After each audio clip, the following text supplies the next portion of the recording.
So let's continue with the section 2. We have done 30 subsections yesterday. Now we'll be proceeding further. Let me just open the file. Yes. Now today we'll start with subsection 31 of section 2 of the CGST Act. Subsection 31 deals with the definition of consideration, which is very, very important. Because as we all are aware that the taxable event under GST is supply. And then the scope of supply is mentioned or rather provided for under section 7 of the CGST law. And one of the most important aspects therein is consideration. Because if a supply is being made for consideration in course or furtherance of business, it is taxable. Yes, there is an exception, which is in the form of Schedule 1. Schedule 1 provides for certain specific transactions or the activities wherein even if there is no consideration, it will be a supply. Otherwise, as a general rule, if there is no consideration, there is no supply. So please bear in mind, consideration is something which is very, very important. कोई भी transaction में, कोई भी activity में GST में taxable होने के लिए कंसिडरेशन का होना इंपॉर्टेंट है, नेसेसरी है, except those which are mentioned in Schedule 1. Now, when I say necessary hai, it means that if there is no consideration, there is no supply, there is no taxability. So what is consideration as per the GST law? Consideration in relation to supply of goods or services or both includes. So again, please note, it is an inclusive definition. An inclusive definition, मुझे बताने की जरूरत नहीं है, everybody is aware.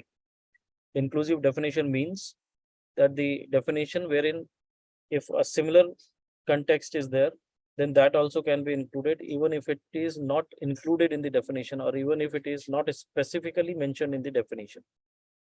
So, in relation to supply of goods or services or both includes A, any payment made or to be made, whether in money or otherwise, in respect of, in response to, or for the inducement of the supply of goods or services or both, whether by the recipient or by any other person, but shall not include any subsidy given by the central government or a state government. So, what is clause A? It says any payment made to or to be made. So, या तो आपने payment कर दिया या आप करने वाले हैं, whether in money or otherwise, it means that even if it is not in money, that can be falling into the definition, into purview of consideration, in respect of what, or in response to what, or for the inducement of what, the supply of goods or services or both. उसके against में या उसके inducement के लिए या उसके response में. अब important है, whether by the recipient, either the recipient will pay or by any other person, but shall not include any subsidy given by the central government or a state government. So the consideration will not be including the amount of subsidy which is given by the central government or the state government. Let's say आपको 1 करोड़ रुपए का consideration मिला, 1 करोड़ रुपए की subsidy milli. So for the purpose of GST, the amount received pursuant to the supply of goods or services or both is 1 crore, not the amount of subsidy. That will not be included. Clause B. The monetary value of any act or forbearance in respect of, in response to, or for inducement of the supply of goods or services or both, whether by the recipient or by any other person, but shall not include any subsidy given by the central government or the state government. So, first was any payment made or to be made, whether in money or otherwise. Second, clause B is the monetary value of any act or forbearance. So if there is any act done by the person, or if there is any forbearance there, the monetary value of that shall be the consideration for the purpose of GST. And then there is an exception which again is very, very important. It says provided that a deposit given in respect of the supply of goods or services or both shall not be considered as payment made for such supply unless the supplier applies such deposit as consideration for the said supply. This is something important and बहुत सारी queries आती हैं. Queries कैसी आती हैं कि sir मेरे को आज 10 लाख रुपए मिले हैं. ये 10 लाख रुपए टेक्निकली मुझे एडवांस मिले हैं, लेकिन क्या ये एडवांस की जगह में डिपॉजिट दिखा सकता हूँ टू डेफर द लायबिलिटी? और फिर जब मैं सर्विसेज कंप्लीट करूंगा या सप्लाई कंप्लीट करूंगा, at that point in time I'll say that this deposit which I have received is now being adjusted against the supply of goods or services or both. So that can be allowed to some extent, provided it is not the like regular course में आप नहीं करने लग जाओ. So again I'm reading the proviso. It says a deposit given in respect of supply of goods or services or both shall not be considered as payment made for such supply unless the supplier applies such deposit as consideration for the said supply. Meaning thereby, if you are depositing something, कि ये I am paying as a deposit, which principally has to be a refundable deposit, तो उस पे उसको consideration नहीं माना जाएगा, उस पे tax नहीं लिया जाएगा. लेकिन the moment you will adjust that against any supply made by you, it will form part of consideration and therefore it will become taxable on that day. So that is consideration. तो consideration में तीन चीजें important हो गई. पहली, कोई भी payment जो आपने कर दिया हो या जो आप करने वाले हो pursuant to a supply of goods or services or both, either in money or otherwise. Two, the monetary value of any act or forbearance thereof. वो third, कि अगर आप कोई deposit लेते हैं for a supply, then unless you adjust that deposit against the supply, it will not be consideration. Now next, subsection 32 of section 2, continuous supply of goods. आप जब services की बात करते हैं तो हमें समझ में आता है कि कंटिन्यूस सप्लाई ऑफ सर्विस हो सकती है. मैंने एक कॉन्ट्रैक्ट लिया जहाँ पे जो कॉन्ट्रैक्ट का टेन्योर लेट से 6 महीने का है, तो every month it is an ongoing contract. So therefore it becomes a continuous supply of service. But what is continuous supply of goods? Continuous supply of goods is also a concept under GST. It says means a supply of goods which is provided or agreed to be provided continuously or on recurrent basis under a contract, whether or not by means of a wire, cable, pipeline or other conduit, and for which the supplier invoices the recipient on a regular or periodic basis and includes supply of such goods as the government may, subject to such conditions as it may by notification specify. So if we have to read this definition again, it says continuous supply of goods is what? Is a supply of goods which is given, which is provided or agreed to be provided on a regular basis or a recurrent basis. Continuously आप supply कर रहे हो under a contract. So the important condition is the continuous supply of goods must be under a contract. And it should be supplied either through wire, cable, pipeline or any conduit or by any other mode. And for such supply, the supplier is issuing the invoice on a regular or a periodic basis and includes those supplies also which the government may notify subject to certain conditions as continuous supply of goods. So therefore, अगर हम इसको conclude करें तो सब, for example, gas जब pipeline से supply होती है, वाटर जो पाइपलाइन से सप्लाई होता है, so that is उसमें एक मीटर लगा हुआ होता है and every periodic basis that meter counting is taken and accordingly the invoice is being raised. So therefore it is a contract under which the continuous supply of goods is happening and continuously invoice is being raised, which has to be paid by the recipient, and therefore this becomes the continuous supply of goods. Next is subsection 33, continuous supply of service. This is an important definition, and काफी बार confusion create होता है कि whether the service which is being given will fall within the purview of continuous supply of service or not. The importance of this is, जब हम section 31 पढ़ेंगे तो वहां पे जो इनवॉइसिंग की बात आएगी तो वहां पे continuous supply of services के लिए specific provisions है for the purpose of invoicing, and therefore the definition becomes important, and we need to understand the concept.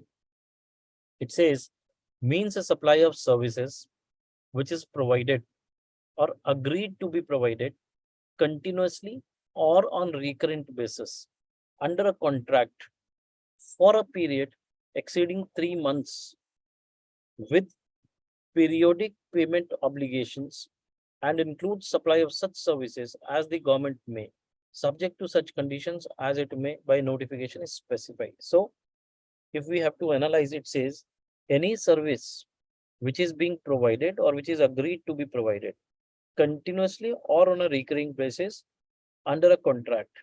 तो ये तो हमने continuous supply of goods में भी देखा, तो जब कोई supply of goods under a contract continuously या recurrent basis पे किया जाता है under तो वो supply of goods में आएगा.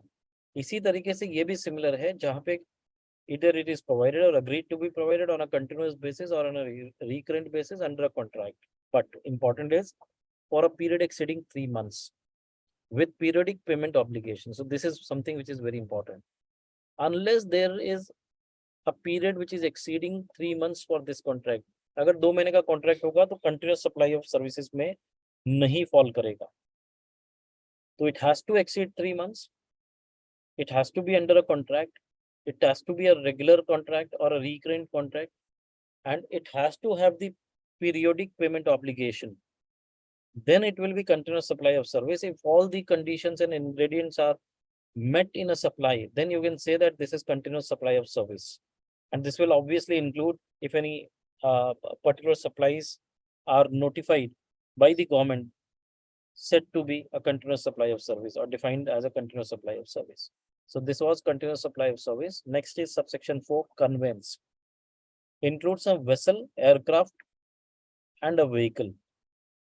I'm not going to the definitions of that, but conveyance means not only the truck, not only the bus, not only the car, but it also includes a vessel, an aircraft, and a vehicle. Vehicle I have already said. So वो सब मिला के वो conveyance की definition में आएगा section 30, subsection 34 of section 2.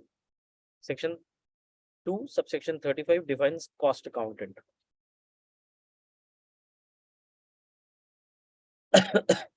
Means a cost accountant as defined in clause B of subsection 1 of section 2 of the Cost and Works Accountants Act 1959.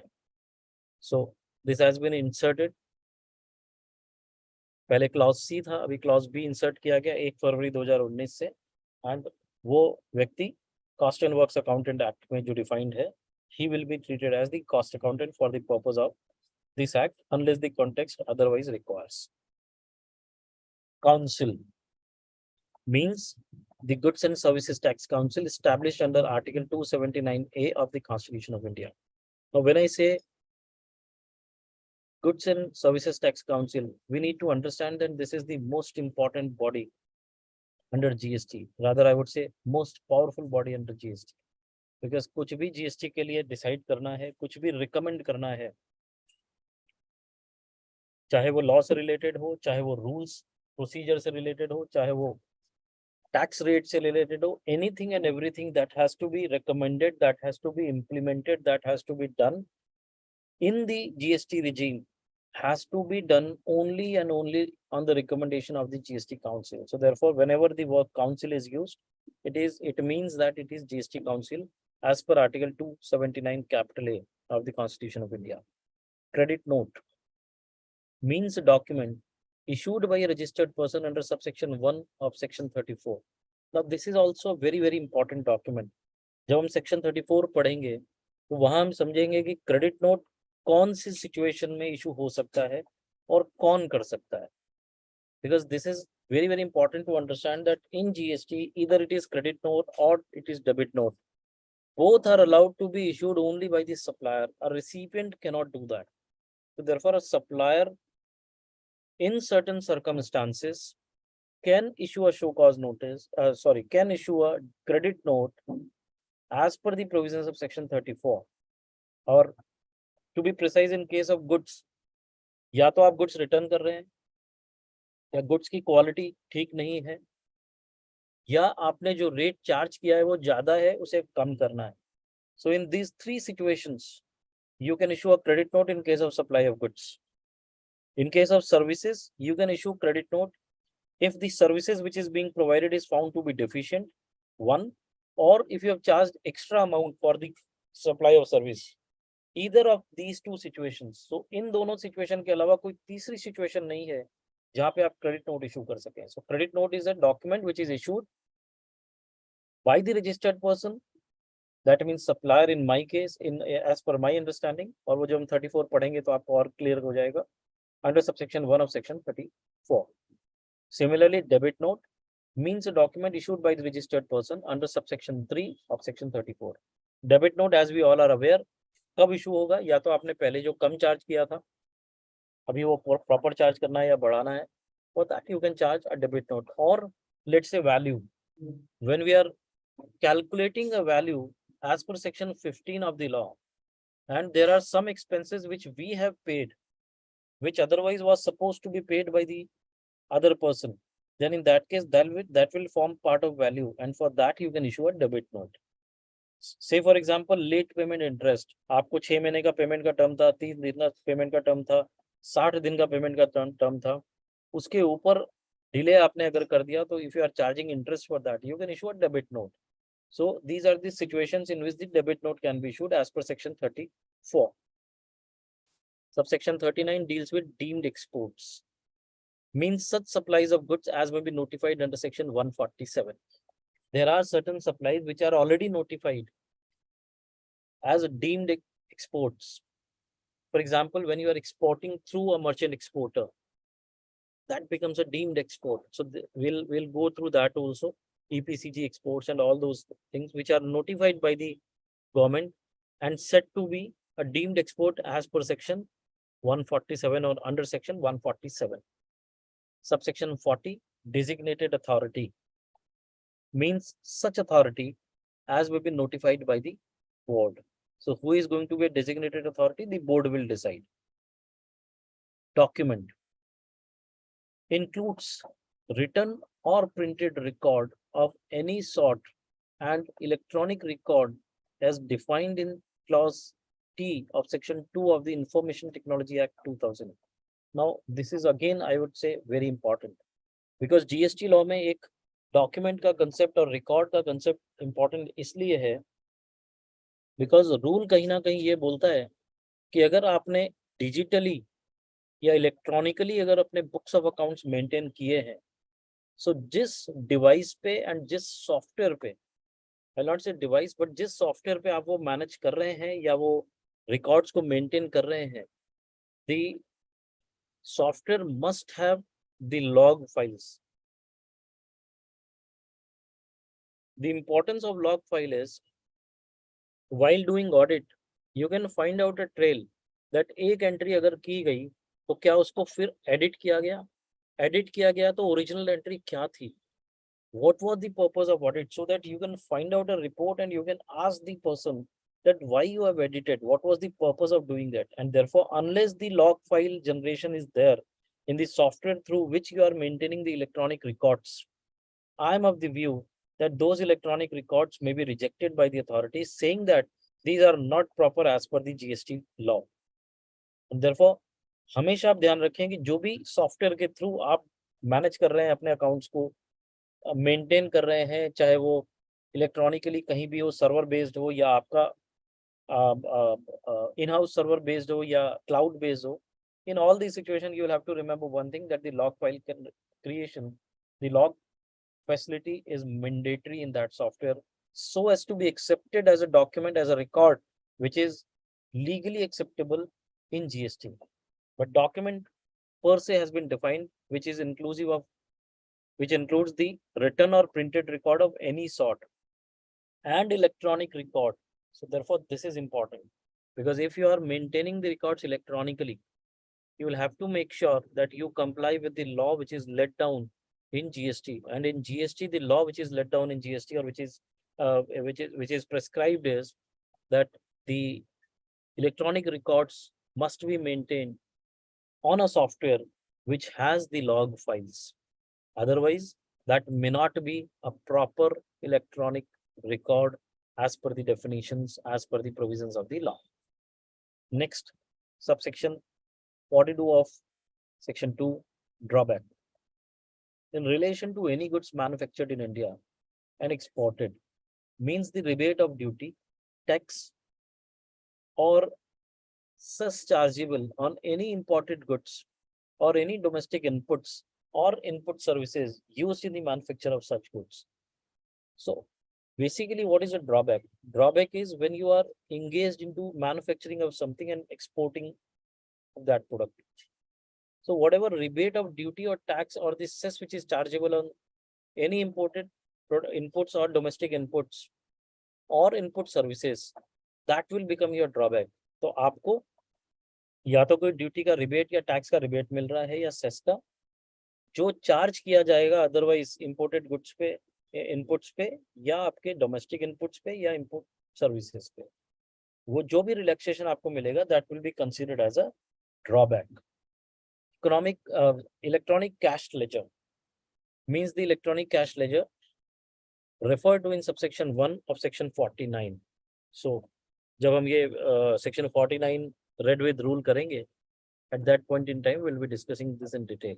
Electronic commerce, this again has its own limitations and it's prone to a lot of litigations and disputes, but the definition is very, very simple. It says electronic commerce means the supply of goods or services or both, including digital products, over digital or electronic network. So any commerce, any trade which has been transacted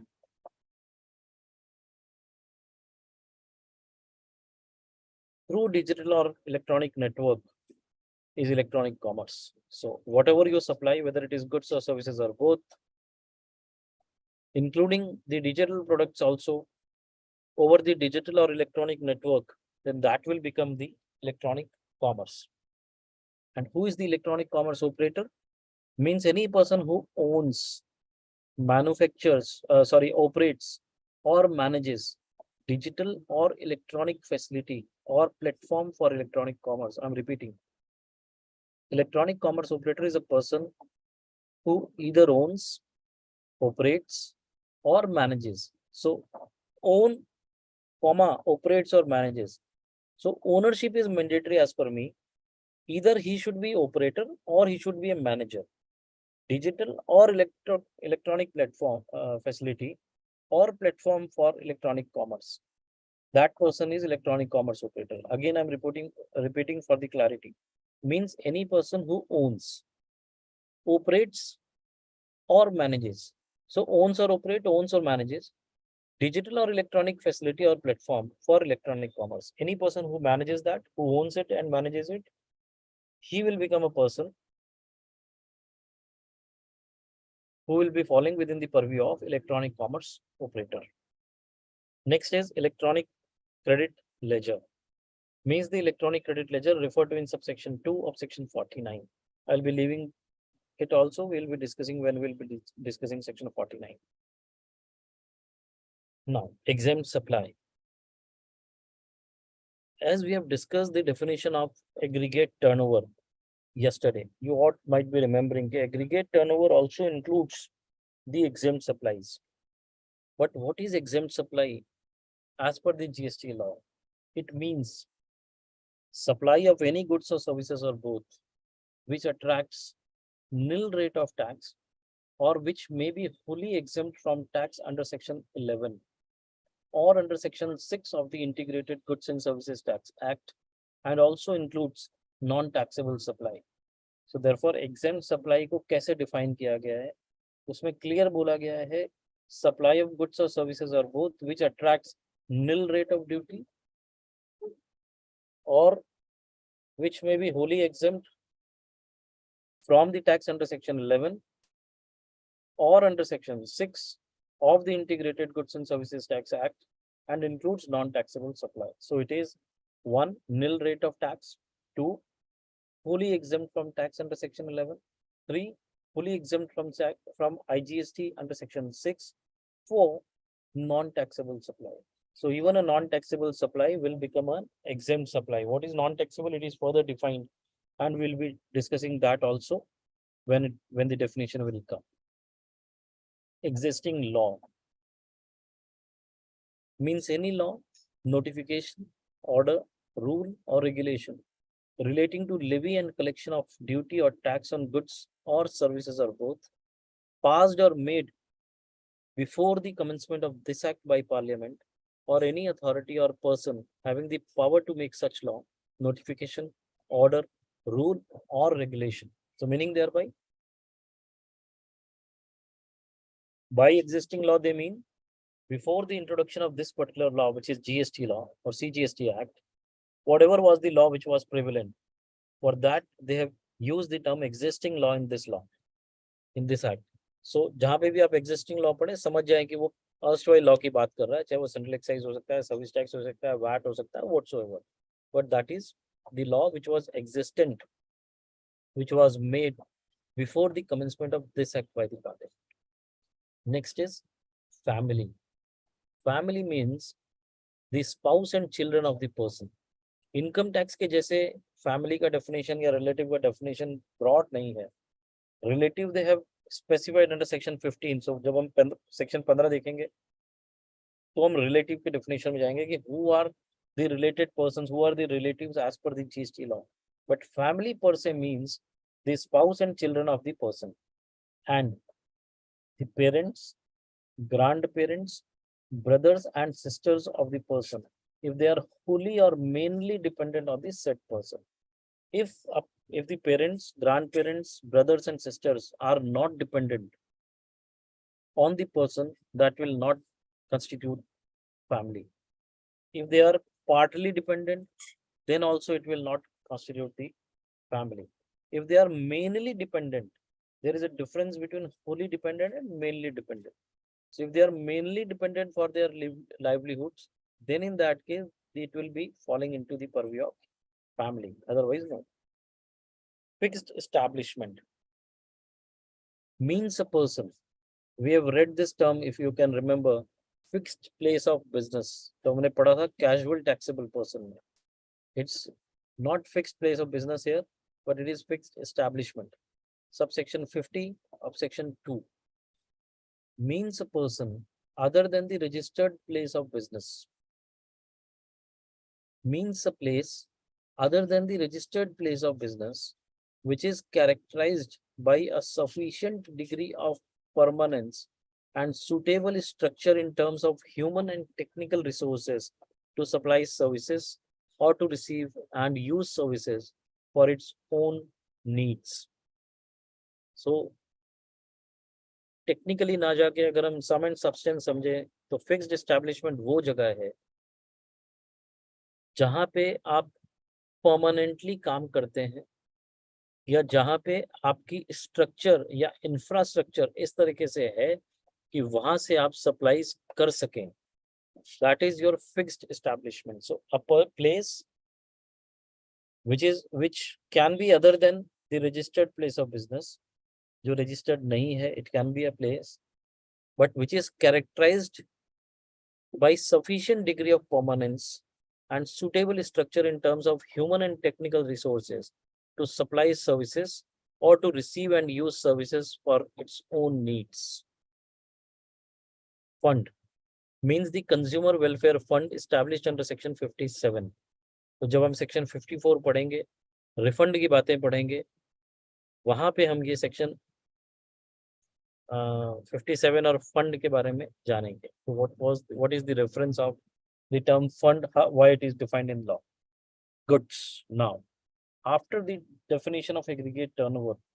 The second most important definition, turnover, aggregate turnover, business consideration, ये सब बहुत relevant definitions हैं which can be or which can play a very very important role in identifying the taxabilities and analyzing this the provisions of this law in a better manner.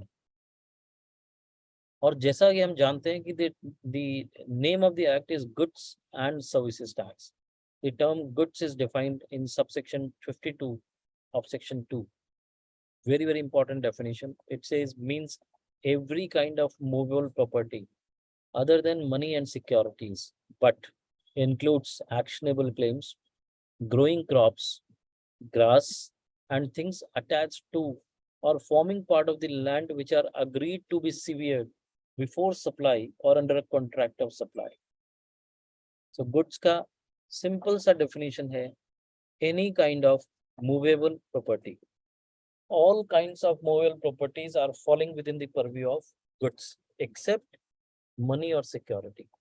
Money और security को आप निकाल दें तो बाकी जो भी movable बचता है वो goods है और ये इंक्लूड करेगा गुड्स की डेफिनेशन में एक्शनेबल क्लेम. इसलिए आपको ध्यान होगा कल जब हम एक्शनेबल क्लेम पढ़ रहे थे सबसेक्शन 1 में, वहां पे एक्शनेबल क्लेम को मैंने बार बार बोला था कि ये गुड्स है, that is not service, because it is specifically included in the definition of goods.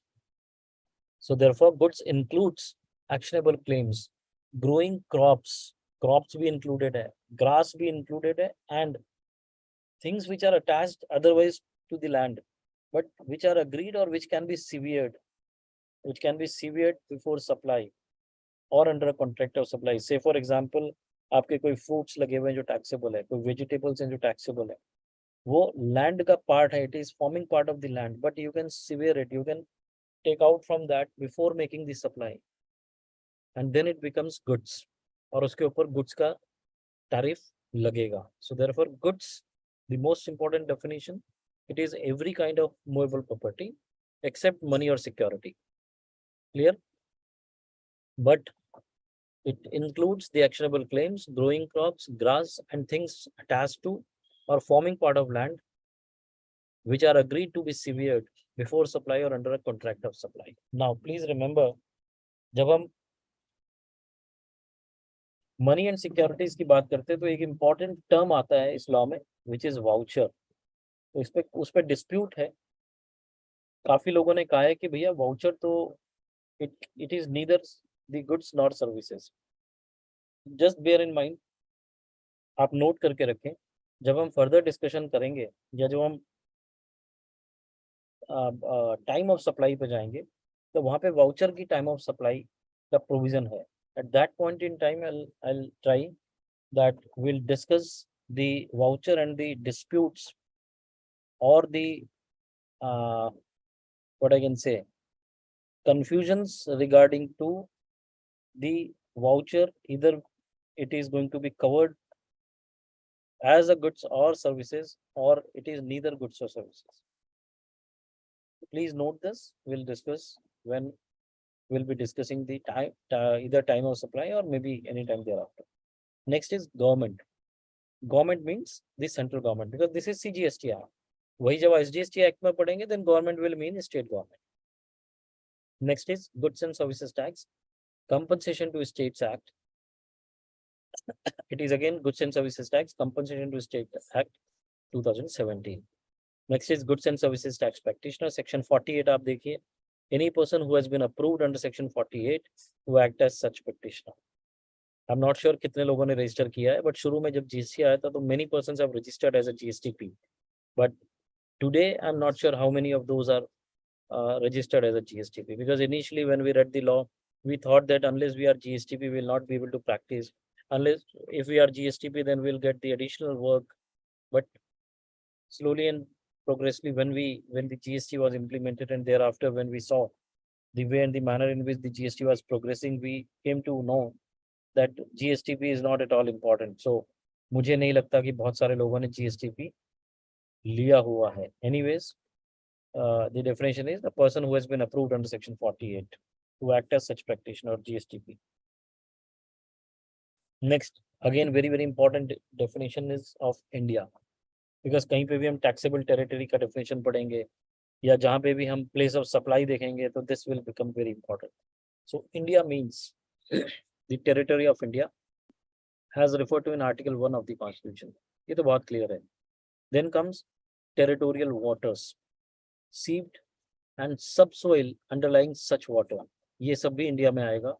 Continental shelf, exclusive economic zone or any other maritime zone as referred to in the territorial waters, continental shelf, exclusive economic zone and other maritime zones act 1976, and the airspace above its territory and the territorial waters. So India is not only as per what is referred in Article 1 of the Constitution, but also the territorial waters and also the airspace above those territory. तो ये पूरा आप जो cover करेंगे that will be covered within the purview, within the definition of the term India. Next is Integrated Goods and Services Tax, means the Integrated Goods and Services Act 2017. Integrated tax means the Integrated Goods and Services Tax levied under the Integrated Goods and Services Tax Act. Next, अब जो definition next 3-4 definitions है, those are very important because input tax credit, as per my limited understanding, and every time I share this with all the participants and everyone, that input tax credit is the backbone of GST. And most important, rather the important aspect or the reason why GST is implemented. And therefore, these terms will become very, very relevant because most of the litigations, most of the disputes which are arising today or which are expected to arise in future, the compass of the dispute will lie within the four corners of input tax credit, and therefore the term input is very important. Subsection 59 defines input. It says means any goods other than capital goods used or intended to be used by a supplier in the course or furtherance of business. So any goods other than capital goods which are used or intended to be used. Capital goods, we have seen the definition yesterday. Anything which is capitalized in the books of accounts by the person who is claiming input tax credit is the capital goods. And any goods other than the capital goods which is used or intended to be used in course or furtherance of business is input. Right? What is input services? Means any service used or intended to be used by a supplier in course or furtherance of business is input service. So whatever service you are importing in the course or furtherance of business, whether it is used or not used, what intention is to use it, that will become input service. Then comes input service distributor. Okay, let's take a break of 5 minutes. It's 9:45. We'll be again assembling at 9:50. So we have done 30 definitions today.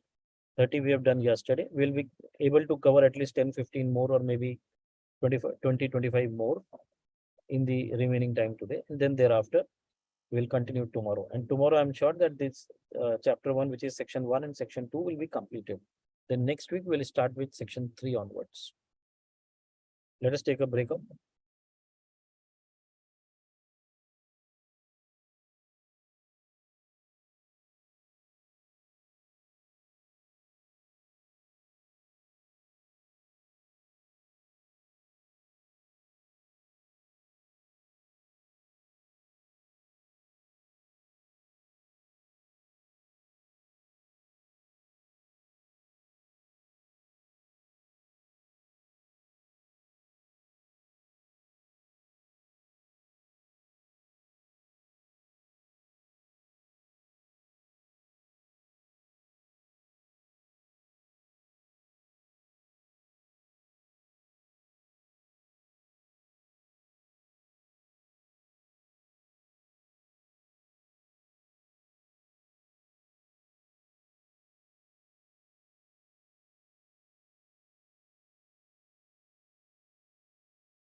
Let's start, friends.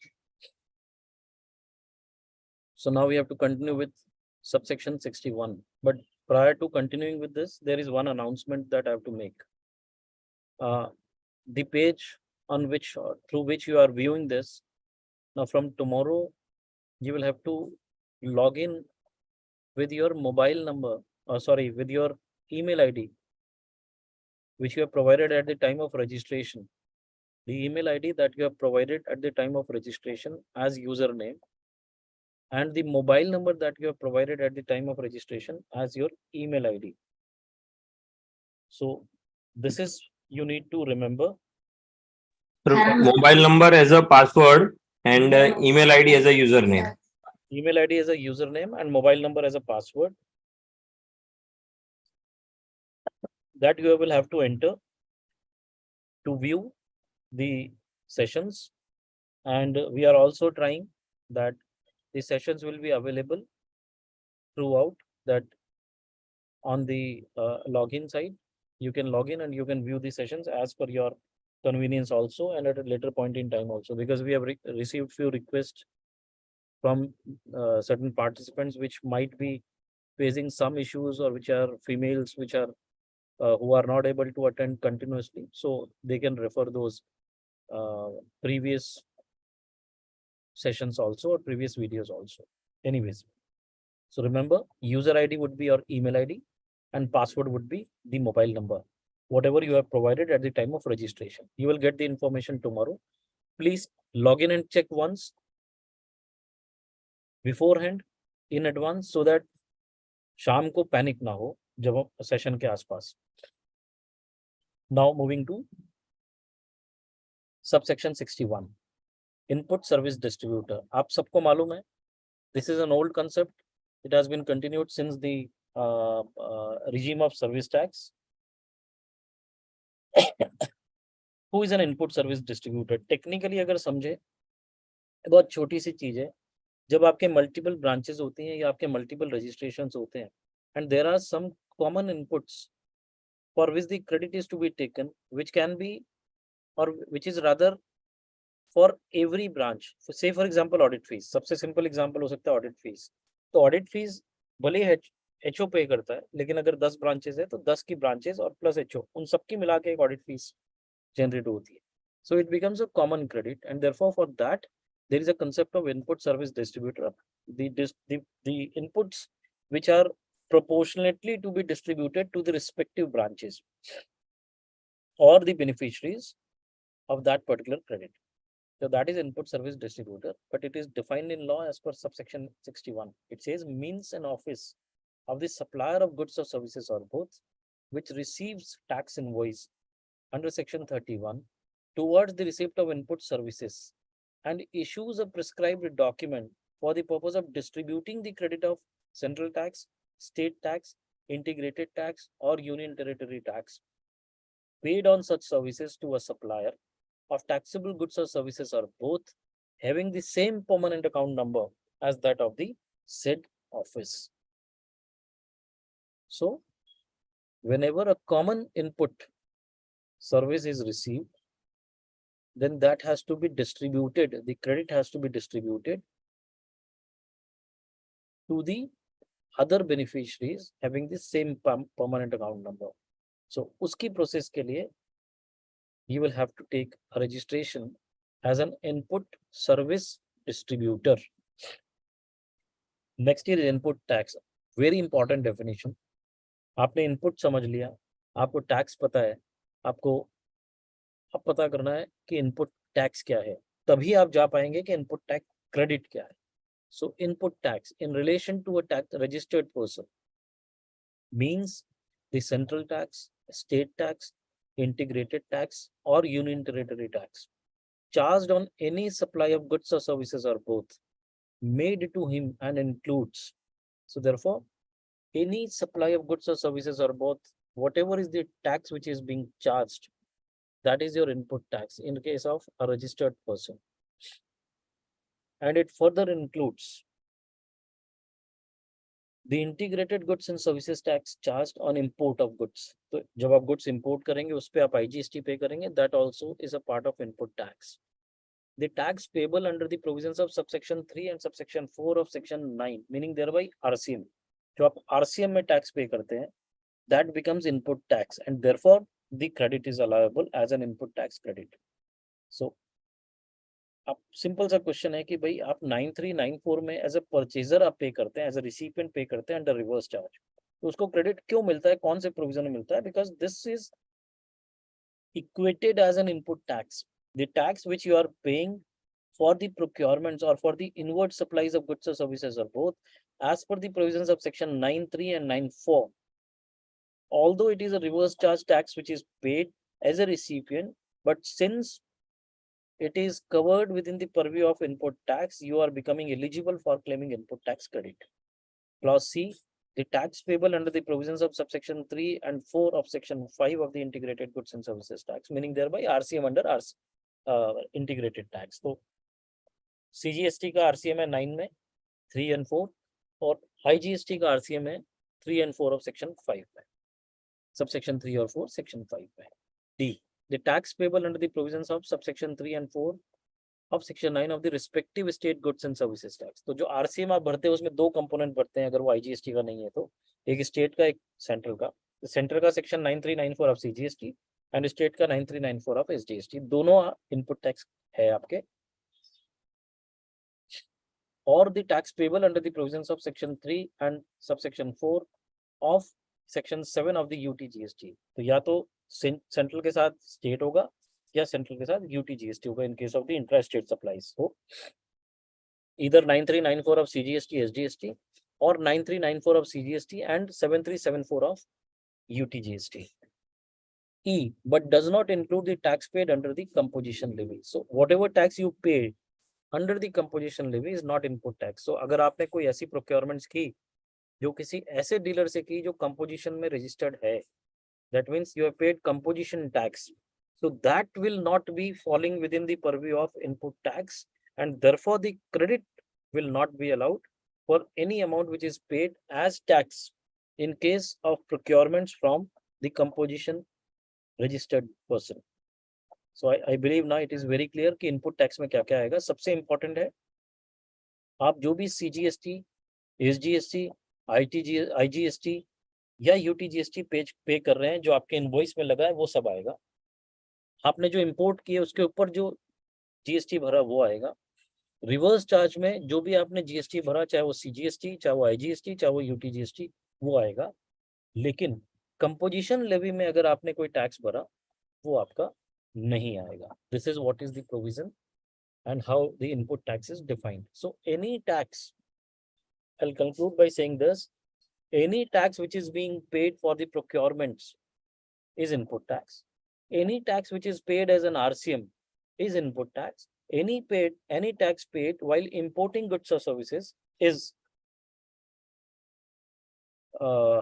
the input tax, except the tax which is being paid for the purchases from a dealer who is registered as a composition dealer. Then comes subsection 63, which is input tax credit, means the credit of input tax. So therefore, since the ITC is the basis, is the backbone of GST, it is very important to understand the definition of input tax. First input and then input tax. Input tax अगर clear है, so you are clear कि क्या चीजें tax में, input tax में covered है, और input tax में जो भी कवर्ड है, you are eligible to claim the credit thereof, and therefore input tax credit means the credit of input tax. Next, intrastate supply of goods shall have the same meaning as assigned to it in section 8 of the IGST Act. IGST Act में nature बताया है कि when it will be intrastate, when it will be interstate. So it says it shall be borrowing the same meaning as it is in section 8 of the IGST Act. So जब हम IGST देखेंगे, at that point in time we'll discuss the provisions and how it is defined. Then intrastate supply of service shall have the same meaning as assigned to it in section 8 of the Integrated Goods and Services Tax Act. Invoice or tax invoice means the tax invoice referred to in section 31. देखिए GST law से पहले चाहे वो excise होता था, चाहे वो service tax होता था, the concept of invoice, rather tax invoice was very important. But in GST you will not find the word tax invoice often. वो टैक्स इनवॉइस जैसा वर्ड बहुत ज्यादा यूज नहीं किया गया है. आप यहाँ पे हमेशा you will find the word invoice. So therefore either it is invoice or tax invoice, both are defined as the tax invoice referred to in section 31. Next is inward supply. The word itself suggests whatever is your procurement, whatever is your inward is inward supply. In relation to a person shall mean receipt of goods or services or both, whether by purchase, acquisition, or any other means with or without consideration. So any procurement of goods or services, any receipt of goods or services, any acquisition of goods or services, any purchase of goods or services, or any receipt of goods or services by any other means, either it is with consideration or without consideration, that is your inward supply. Obviously, अगर वो with consideration होगा तो उसके ऊपर tax लगा हुआ होगा, आपको क्रेडिट मिलेगा. That will form part of input tax and therefore the input tax credit will be allowed. And if it is without consideration, then also it will be inward supply. ये कुछ calculations के लिए important है, इसलिए inward supply में with or without consideration both are included, because consideration we have already referred. Consideration can be monetary, consideration can be non-monetary.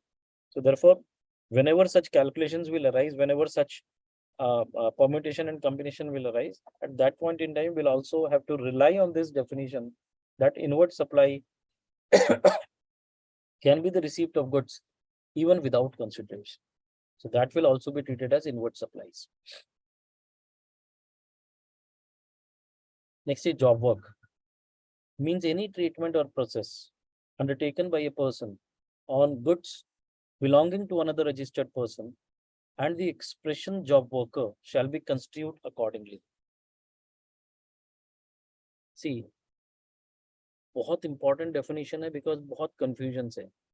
Because job work जिस तरीके से define किया गया है, being a part of the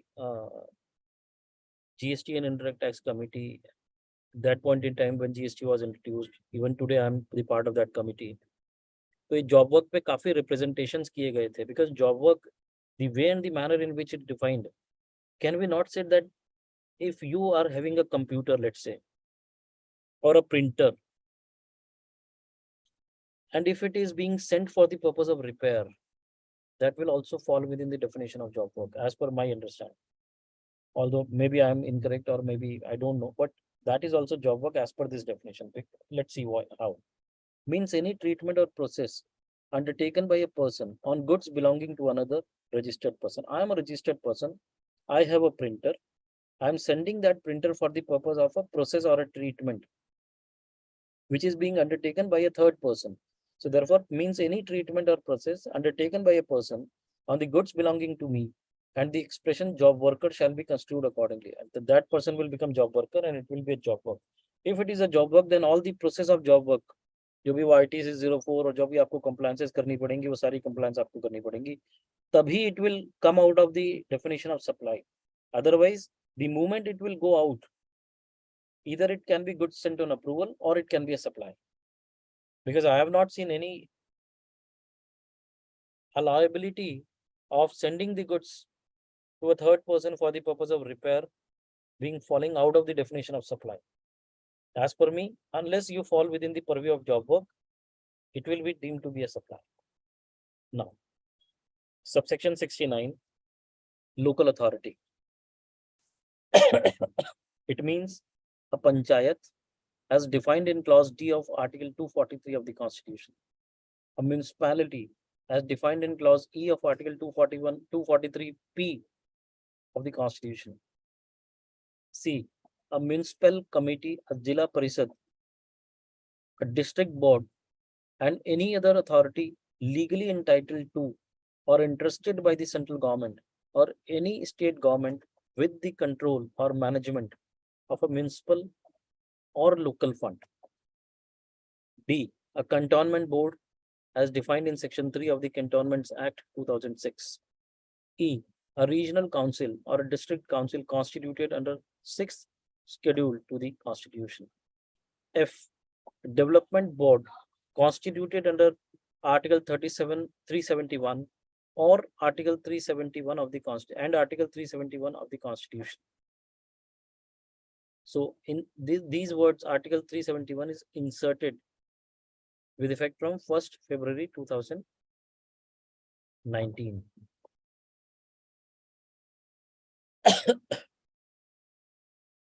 G. A regional council constituted under Article 371, capital A of the Constitution. So therefore, this is the definition of local authority. Whenever you will find a notification saying that the services provided to local authority or services provided by local authority are exempt, then we'll have to see whether he is falling within the definition of local authority or not. Panchayat, municipality, municipal committee, Zilla Parishad, district board, or any other authority which is legally entitled to or entrusted by the central government or state government with the control or management of a municipal or local fund. That will also fall within the definition of local authority. Cantonment board, regional council or district council, which is constituted under Schedule 6 of the Constitution, development board, which is constituted under 371 of the Constitution, and regional council constituted under 371 capital A of the Constitution. ये सब local authority की definition में fall करते हैं. Friends, एक चीज का मैं suggestion देना चाहूंगा, because a lot of times what happens is we read these definitions, we try to understand. At any point in time, अगर हमें नहीं क्लिक हो रहा है कि T71 capital A क्या है या 243 capital P क्या है, I'll request please go through the Constitution of India, run through the provision itself, so that you can be thorough, you can be well versed. I said that we will be discussing everything in detail, but the provisions, law and everything we'll discuss in detail, the amendments, the circulars, notifications, but allied laws, I'm sorry, I'll not be able to discuss because that is not forming part of the compilation as on date. But yes, slowly and gradually we'll come out with the compilation wherein we'll also incorporate the meanings or the articles, like say Article 371 capital A of the Constitution of India. So that will be incorporated. Even the commentaries which I am going to come out with in the next year 2024 will be discussing all these provisions in detail. But I'll be requesting each one of you that in spite of being dependent on anyone,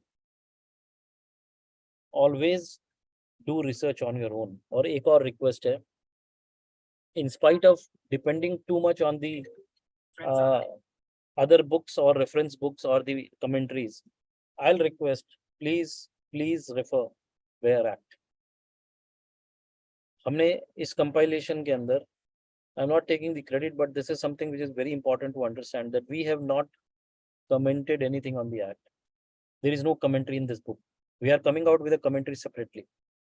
But यहाँ पे केवल act है और उस act में जब भी changes आए वो है, notification circulars उस provision से related है और case laws है, nothing beyond that. So it is not a commentary. It's just like reading a bare act and finding everything at one point in time, at a single place. कि आपको section 54 देखना है, 54 से की provision क्या है, 54 कब amend हुआ, क्या amend हुआ, कौन से rules relevant है, कौन से notifications है, क्या circulars है और उसमें कौन से judgments आए. That will give us a 360-degree view. That is the purpose. And I will request, irrespective of the fact whether you possess this compilation or not, only refer the bare acts. That is the best way of reading a law as per my limited understanding, because you can create your own view once you read the bare act. लेकिन अगर आप commentaries पढ़ने जाते हैं, commentaries in the sense reference books, जो आजकल reference books चलती हैं या master guides जो चलती हैं, जो what I can say law and procedures जो चलते हैं, वो commentaries अगर हम पढ़ते हैं तो कहीं ना कहीं हमारा व्यू जो ऑथर है उसके व्यू के साथ मर्ज हो जाता है. So that should not happen. We should have our own view. That is my understanding and this a personal request. Don't no one should take it otherwise. Subsection 70, location of the recipient of services means where a supply is received. अच्छा, एक चीज और, because बहुत सारे लोग perceive करेंगे कि ये क्या बोल रहे हैं.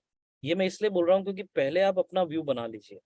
आप एक्ट को पढ़िए, लॉ को पढ़िए, रूल को पढ़िए, सर्कुलर्स, नोटिफिकेशंस पढ़िए, केस लॉज पढ़िए, आप अपना एक व्यू बना लीजिए, उसके बाद आप रेफरेंस मटेरियल्स पढ़िए, उसके बाद आप कमेंट्रीज पढ़िए to cross check that, and you will find yourself to be more confident in representing your clients, because जब आपका व्यू बन गया और वो व्यू मैच करेगा किसी लीडिंग ऑथर से या स्टॉलवर्ट पर्सनालिटी से, so you will get confidence that whatever you are understanding in this law is absolutely perfect, and that is the purpose for which I am saying, for initial reading of law, please be dependent only on the bare act and the bare provisions. Then once you frame a view, then you can refer the other materials also and do the proper research before representing your clients. Anyways, moving ahead, location of the recipient of services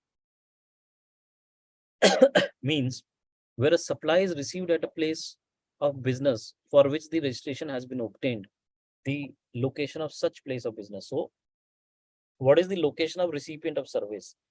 जब हम place of supply पढ़ेंगे या location की बात पढ़ेंगे तो बहुत important है। तो पहला बोल रहे हैं कि जहां पे सप्लाई रिसीव हुई है किसी प्लेस ऑफ बिजनेस पे, जिसका रजिस्ट्रेशन लिया गया है, जिस प्लेस का रजिस्ट्रेशन लिया गया, then location of such place of business. B, where a supply is received at a place other than the place of business for which registration has been obtained, meaning thereby a fixed establishment elsewhere, जो हमने अभी definition पढ़ा, जहाँ पे prominent business होता है या permanence establish होता है, या जहाँ पे वो इंफ्रास्ट्रक्चर है जहाँ से आप सप्लाईज कर सकते हैं, the location of such fixed establishment. So either the place of business which is registered, if you are receiving the supplies there, then that place of business is become the location of the recipient of service. In case it is the supply is received at some other place, then that fixed establishment will be the location of recipient of service. Where a supply is received at more than one establishment, where the place of business or fixed establishment, whether the place of business or fixed establishment, the location of establishment most directly concerned with the recipient, with the receipt of supply. So जो receipt of supply से most directly concerned माना जाएगा, that will become the location of recipient of service. And last, in absence of any such place, the location of usual place of residence of the recipient. So पहला, जहाँ पे आप service receive कर रहे हैं, अगर वो रजिस्टर्ड प्लेस है तो वो हो जाएगा लोकेशन. दूसरा कि अगर वो रजिस्टर्ड प्रिंसिपल प्लेस नहीं है और वो एक फिक्स्ड एस्टैब्लिशमेंट है, तो location of fixed establishment will be the location of recipient of service. जहां एक से ज्यादा जगह पे सर्विसेज मिलती है, चाहे वो प्लेस ऑफ बिजनेस हो या फिक्स्ड एस्टैब्लिशमेंट हो, तो वहां पे जो मोस्ट डायरेक्टली कंसर्न प्लेस है, that will become the location of supplier, recipient of services, or in absence of all such places, the location of usual place of residence will be the location. Next is location of supplier of service. So पहला था recipient, now it is supplier. So when a supplier is made from a place of business for which registration is obtained, location of such place. When a supply is made from a place other than the place of business for which registration is obtained, a fixed establishment elsewhere, the location of such fixed establishment. Where a supply is made from more than one establishment, whether the place of business or fixed establishment, the location of establishment most directly concerned with the provisions of supply, and in absence of such places, the location of usual place of residence of the supplier. So it is more or less the similar definition, so I'll not be discussing that. Now comes manufacture. अब sir आपका एक question होगा कि भाई sir आपने तो कल discuss किया था ओरिजिनली कि भाई अभी taxable event supply है. Now there is no concept of sale, manufacture, trading. Now there is no concept in GST. Then why is the definition of manufacture there? There are provisions which discusses about this term manufacture and manufacturer, and therefore the definition is provided in the law. But this definition of manufacture is not akin with the definition which we have read in section 2 clause F of the Central Excise Act. It simply says means processing of raw material. What is manufacture? Manufacture is processing of raw material or inputs in any manner that results in emergence of a new product having a distinct name, character and use, and the term manufacturer shall be construed accordingly. अब आप 2F अगर देखें तो वहां पे भी ये तो था that a process which is being undertaken, because of that process, if any product is getting manufactured which is distinct and new product, and then there was a term which is marketable.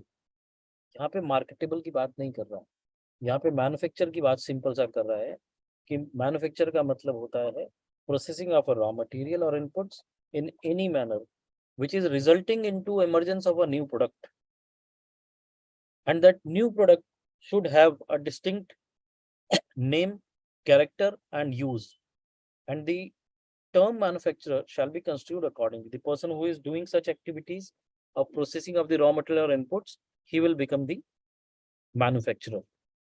Next is market value.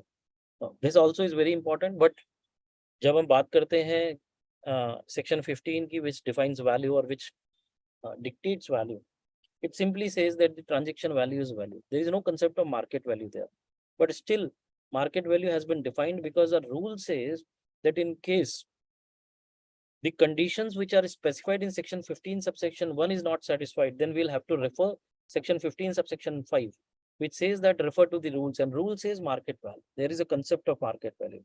So market value is defined under subsection 73 as shall mean the full amount which a recipient of a supply is required to pay in order to obtain the goods or services are both of like kind and quality at or about the same line and at the same commercial level where the recipient and the supplier are not related.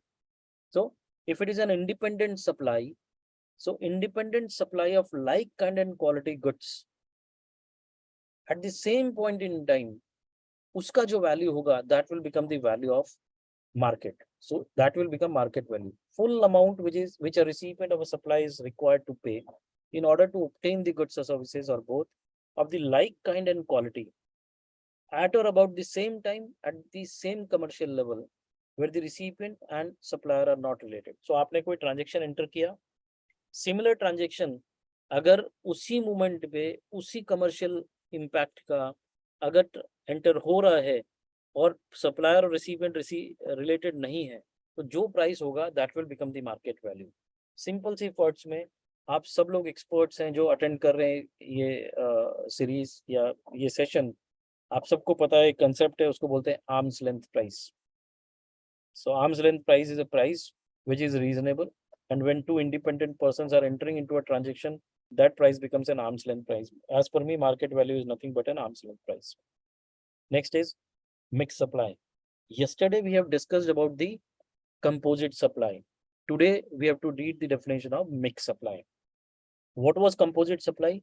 Supply of two or more taxable supplies of two or more goods or services or both in conjunction with each other, and one of which is a principal supply. यहाँ पे उसका opposite है, means two or more individual supply of goods or services or both, or any combination thereof made in conjunction with each other by a taxable person for a single price, where such supply does not constitute a composite supply. It means none of these supplies are prominent or are the supplies which is of principal nature, and therefore two or more supplies, individual supplies. यहाँ पे individual supplies बोल रहा है, यहाँ पे वो taxable supplies नहीं बोल रहा है, please bear in mind. Composite supply जब हमने definition देखा था, वहाँ पे वो taxable supplies की बात कर रहा था, यहाँ पे इंडिविजुअल सप्लाईज की बात कर रहा है. तो एक टैक्सेबल एक नॉन टैक्सेबल होगा तो भी वो मिक्स सप्लाई में आएगा, बिकॉज यहाँ पे जो कंसेप्ट है सेक्शन 8 में, वहाँ maximum rate which is applicable. तो अगर एक एग्जेम्प्ट है उसमें 0 रेट है और दूसरा टैक्सेबल है जिसका 28% है, तो टोटल वैल्यू पे, बिकॉज सिंगल प्राइस की बात कर रहा है, तो टोटल वैल्यू पे 28% लग जाएगा, and therefore the government is in benefit, and therefore they have included the term individual supplies, not the taxable supplies, unlike composite supply. Please keep this in mind. Illustration दिया हुआ है, a supply of a package consisting of canned foods, sweets, chocolates, cakes, dry fruits, aerated drinks and fruit juices when supplied for a single price is a mixed supply, because none of these are dependent on each other, none of these is a principal supply. Every supply is an individual or an independent supply, and therefore these are supplied in conjunction for a single price and it becomes a mixed supply. Each of these items can be supplied separately and is not dependent on any other. It shall not be a mixed supply if these items are supplied separately. अगर separate करते हैं तो mix supply नहीं होता. Next is money. Means we have read this goods. In the definition of goods, money is not included. Money or security is excluded, and therefore money is important. Means the Indian legal tender or any foreign currency, check, promissory note, bill of exchange, letter of credit, draft, pay order, traveler check, money order, postal or electronic remittance, or any other instrument recognized by the RBI when used as a consideration to settle an obligation or exchange with Indian legal tender of another denomination, but shall not include any currency that is held for its numismatic value. Simple है, इतना लंबा चौड़ा जाने की जरूरत नहीं है. When any Indian legal tender is there, या कोई भी foreign currency, cheque, promissory note, bill of exchange, letter of credit जो भी है, जो रिकॉग्नाइज्ड है, और जब वो यूज किया जाता है कंसिडरेशन के जैसे कोई ऑब्लिगेशन या कोई पेमेंट को सेटल करने के लिए, that is money. And therefore I specifically said that we'll discuss about the voucher also. At times, voucher also is used as a legal tender as a consideration for settling a liability. So, क्या voucher money है? If it is money, then it should not be taxable. We'll not discuss this today. We'll certainly be discussing it. And I think there is a definition of voucher also.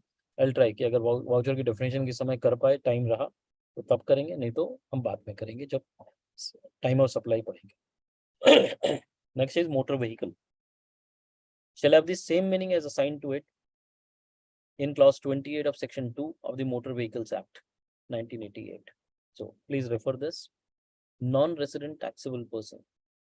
कल actionable claim का मैंने transfer property act का section 3 इसलिए पढ़ा था because there is a judgment of skill Lotte which is relevant, and now it becomes very important because हमें goods पढ़ना था और गुड्स के अंदर एक्शनेबल क्लेम टर्म दोबारा आ रहा था and that was included as goods. So we need to understand what is actually actionable claims. But motor vehicle, we all are clear what is motor vehicle, how it is registered under the Motor Vehicle Act, and उसके features क्या होते हैं. So it is having the same meaning. Non-resident taxable person, we have read casual taxable person, उसी का दूसरा है non-resident taxable person. जब कोई एक स्टेट में टेम्पररीली आता है और काम करता है वो कैजुअल टैक्सेबल पर्सन कहलाता है, और जब ओकेजनली कोई इंडिया में आके बिजनेस करता है तो वो नॉन रेसिडेंट टैक्सेबल पर्सन कहलाता है. But both are having the same procedure. Section 27 is applicable. Means any person who occasionally undertakes transactions involving supply of goods or services or both, whether as principal or agent or in any other capacity, but who has no principal fixed place of business or residence in India. So therefore, a person who is coming from outside, when a person is coming from one state to another, it becomes casual taxable person on a temporary basis or occasionally. But when a person is coming from some other country who is not resident in India or who is having no place of residence, business or residence in India, then that person is non-resident taxable person. That is the only difference. Non-taxable supply. आज हमने exempt supply का definition पढ़ा. That also includes the non-taxable supply. What is non-taxable supply?